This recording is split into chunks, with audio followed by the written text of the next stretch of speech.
Shalom God Lovers. Semua kita yang mengasihi Tuhan, pasti kita rindu untuk memuji dan menyembah Dia.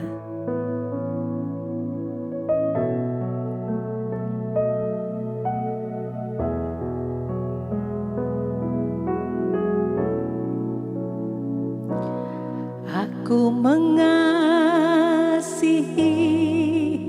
Engkau Yesus dengan segenap hatiku. Aku mengasihi Engkau Yesus dengan segenap jiwaku. Ku renungkan firman-Mu siang dan malam, ku pegang perintah-Mu dan ku lakukan. Engkau tahu ya Tuhan, tujuan hidupku hanyalah untuk menyenangkan hati-Mu.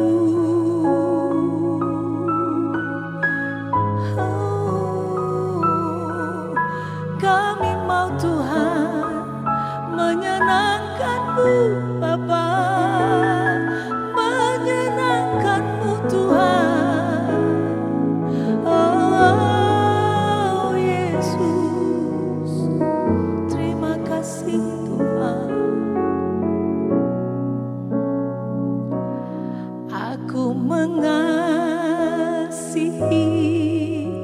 Engkau Yesus dengan segenap hatiku. Aku mengasihi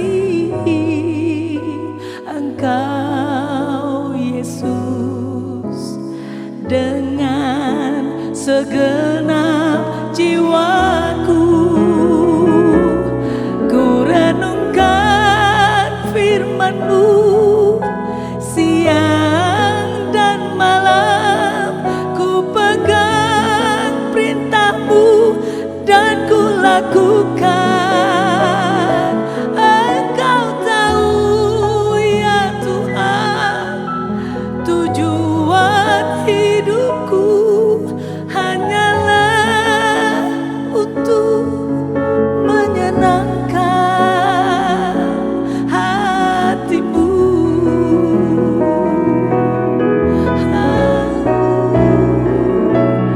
Ku renungkan firman-Mu siang dan malam, ku pegang perintah-Mu dan ku lakukan.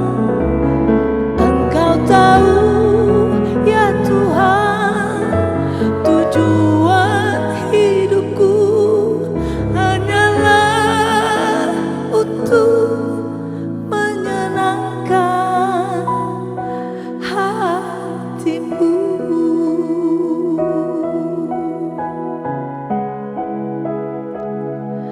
Hanyalah untuk menyenangkan hati-Mu.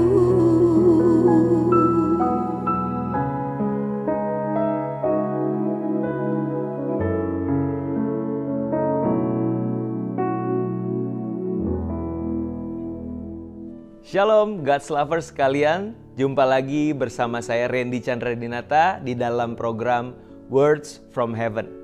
Saat ini kita berada di part ketiga dari tema Real Love. Kita masih sama-sama belajar dari surat Rasul Paulus kepada jemaat di Korintus, yaitu dari 1 Korintus pasal yang ke-13 ayat 1 sampai yang ke-13. Dan khusus untuk part kali ini kita akan khusus membahas 1 Korintus pasal yang ke-13 ayat yang ke-5. Di situ dikatakan, ia atau kasih itu tidak melakukan yang tidak sopan dan tidak mencari keuntungan diri sendiri. ia tidak pemarah dan tidak menyimpan kesalahan orang lain. Kita mulai dari kalimat yang pertama. Ia tidak melakukan yang tidak sopan dan tidak mencari keuntungan diri sendiri. Saudara, saya memberikan catatan khusus untuk setiap anak-anak muda ya, yang sudah mulai menjalin hubungan dengan lawan jenis, ya, sudah mulai dalam tahap berpacaran satu dengan yang lain. Nah, di sini saudara harus perhatikan bagaimana cara kita menjalani masa pacaran ini. Tentunya Alkitab mengajarkan kita untuk hiduplah di dalam kekudusan, ya, untuk tidak hidup di dalam percabulan. Nah, maka ayat ini menjadi relate karena di situ dikatakan kasih tidak melakukan yang tidak sopan, ya. Hati-hati saudara ketika kita memilih pasangan hidup, khususnya perempuan. Batasan-batasan di dalam kita menjalin hubungan dengan seseorang, ketika dia bilang dia mengasihi tapi justru melakukan hal-hal yang tidak sopan, yang bertentangan dengan norma-norma kesusilaan. Di situ teman-teman harus waspada. Ya, para remaja putri, pemudi harus waspada. Ya, karena di situ dikatakan kasih tidak melakukan yang tidak sopan dan tidak mencari keuntungan diri sendiri. Jangan mau saudara dimanipulasi dengan kalimat-kalimat katanya sayang. Kalau sayang buktikan dong. Ya, mulai dari hal yang sederhana mungkin kirim-kirim dong foto-fotomu, ya, tapi jangan dengan pakaian yang lengkap, ya. Kurang-kurangilah pakaiannya. Katanya sayang, katanya percaya sama aku. Nah, ini hati-hati saudara, ini adalah usaha-usaha untuk memanipulasi, ya. Belum lagi kalau lebih jauh lagi mengatakan bahwa buktikan dong sayangnya. Sayangnya dengan apa? Dengan melakukan hubungan seks. Tentunya itu sudah di luar dari kebenaran Alkitab, saudara. Oleh karena itu hati-hati. Kasih tidak melakukan yang tidak sopan dan tidak mencari keuntungan diri sendiri. Yang dirugikan jelas, saudara. Pihak perempuan seringkali itu yang dirugikan. Apalagi kalau sudah masuk ke dalam tahap free sex dan akhirnya hamil di luar nikah. Tentunya laki-laki ini tidak punya jaminan untuk akan bertanggung jawab atau malah meninggalkan perempuan ini. Dia harus putus sekolah, dia harus cuti kuliah mungkin, dia harus jadi, kalau nggak sampai menikah harus jadi single mom dan berbagai macam hal-hal negatif yang mungkin dialami oleh orang tersebut. So, berhati-hatilah saudara ya. Kasih itu tidak melakukan yang tidak sopan dan tidak mencari keuntungan diri sendiri.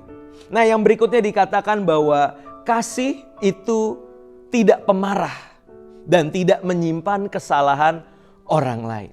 Nah, saudara, sifat pemarah dan kebiasaan untuk menyimpan kesalahan orang lain itu adalah dua hal yang saling berkaitan.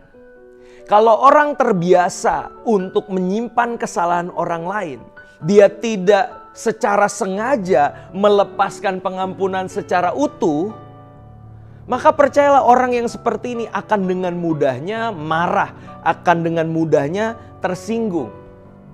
Kenapa saudara? Karena gini, seseorang itu punya kapasitas kemarahan. Let's say dia punya kapasitas kemarahannya 100%. Lalu dia mulai berkata, aku mau melepaskan pengampunan. Aku mau berdamai dengan, let's say, pasangan ya. Dengan pasanganku. Nah, tapi dia tidak melepaskan secara utuh, saudara. Dia masih menyimpan, let's say 100% kemarahannya. Dia hanya kurangi sebagian, 70% atau bahkan 50%. Sehingga apa? Waktu pasangannya berbuat salah, walaupun itu bukan kesalahan yang fatal, kesalahan yang kecil, namun karena kapasitasnya itu sudah hampir limit, maka senggolan sedikit aja dia bisa langsung meledak, saudara. Dia bisa langsung marah dan dia akan berkata kepada pasangannya, emang lu tuh gak bisa berubah ya? Dari dulu sampai sekarang lu selalu menyakiti gue dengan cara seperti ini. Perhatikan saudara, bahwa Alkitab mengajarkan kita untuk tidak menyimpan kesalahan orang lain. Kalau bahasa Inggrisnya itu love keeps no record of wrongs.